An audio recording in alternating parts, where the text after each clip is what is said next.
Start in basic long sit to transition into the starting position of the Slings Myofascial Training exercise sequence. Pull the heel gently towards the sit bones, release the pull, engage the pelvic floor and abdominal muscles, tilt the pelvis back, curl the spine. Feel the lengthening and the glide, fascial glide along your spine.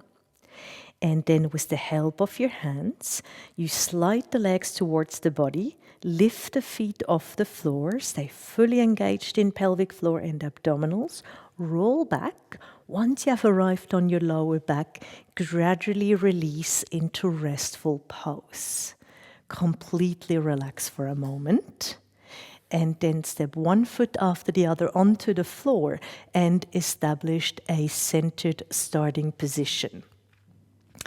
The pelvis is in a centered alignment and so is the lower back. The front of the rib cage is gently closed. With your next exhalation, tilt the pelvis back, let the breath flow, let the lower back ease into the floor, pelvic curl, roll up into a shoulder bridge position. In the shoulder bridge position, pause for a moment, lift up from the pubic bone, reach with your sit bones towards the knees. Take the balls, place the massage balls beneath your pelvis, and then roll down slowly until you can center the pelvis on the balls. Find an easeful position, a position in which you can maintain a centered alignment with relative ease. The lower back is also in a centered alignment. The chest is open, the arms relaxed on the floor. With your next exhalation, gently engage through pelvic floor and deep abdominals.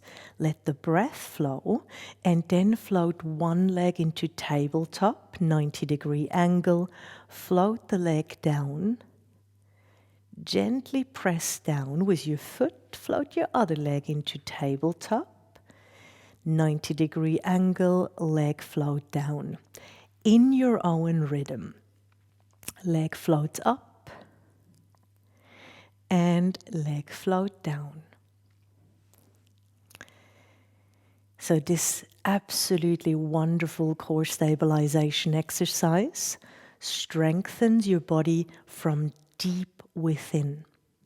The pelvic floor and deep abdominal muscles remain consistently engaged at minimum, just enough to dynamically stabilize your center.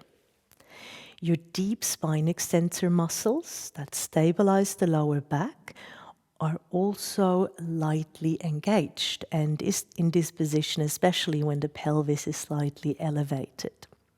So this is absolutely beautiful for inside out stability and a feeling of inner togetherness in your midsection. Now, as for the balls, so they elevate the pelvis, and that takes a little bit of organ weight off the pelvic floor muscles, which is great. So it's an unloading of the pelvic floor. And at the same time, it's a gentle massage for the back of your hips. So let's do leg float up one more time each side and tune in to the massage. How soft can you stay on the outside while staying strong in a quiet manner on the inside?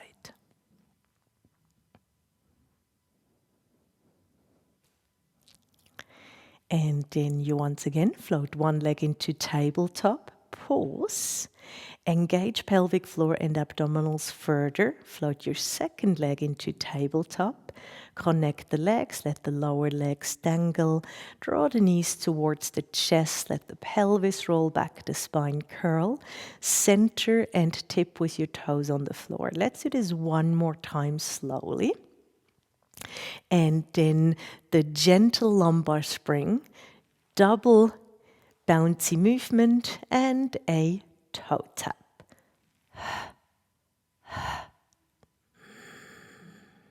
elasticizing the fascia in the lower back, enhancing its strength and resilience. And that not only makes you more resilient on the mat, but in everyday life. So if you're in your play zone and this exercise feels joyful and fun, you can extend the legs, bend the knees, toe tap. It's still a double rhythm. So we have moved into the lumbar spring. And by extending the legs, you add tensile strength, so fascial tension, and you enhance the springiness, so the elasticity. If you like to work with visualization, you can imagine elastic bands from your feet running through the back of the legs, across the back of the pelvis, into the lower back along the spine, and you are elasticizing these bands with this bouncy movement, making them stronger, more adaptable, more resilient. One more time. And then you can step your feet onto the floor, parallel alignment in the legs, tilt the pelvis back, curl up into a shoulder bridge position. Remove the balls from beneath your pelvis. You can actually place them out of the way. And then press the feet lightly away from the body as you roll down into a centered alignment. Take the massage dome close by and then single leg slide with the left leg. Fold the right leg over the left into an easy twist. Place your hand or the massage dome onto the outside of the knee and start to rock the leg. By rocking the leg, you rock the pelvis. And by rocking the pelvis, you are rocking your upper back. The lower back is dynamically stabilized, and you get this wonderful rotational mobilization in your mid and upper back. And at the same time, maybe there's a beautiful opening, feeling of opening in the back of the pelvis. And then let the leg come to a still place. Roll back onto your back. Press your left foot onto the floor. Leg lift, left leg, tabletop, step down, and single leg slide other side.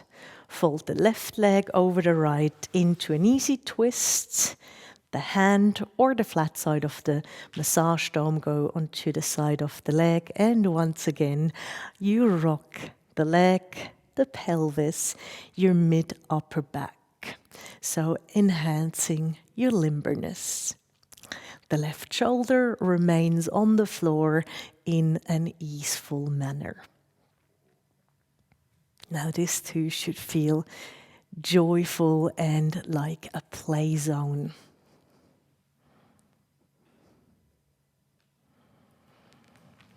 And then you can let the leg come to a still place. Roll onto your back again.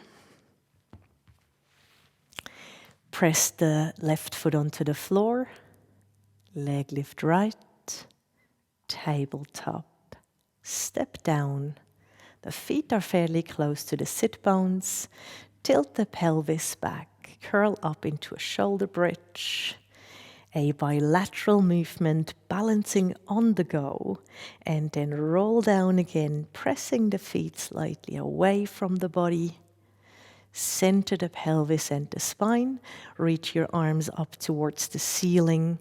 Leg float with one leg. Stay in tabletop. Second leg tabletop. Connect the legs. Curl up. Hold on behind the knees. Press your legs into the hands, roll up into a spine stretch forward, pull the heels gently towards the sit bones, and with ease, elongate your spine.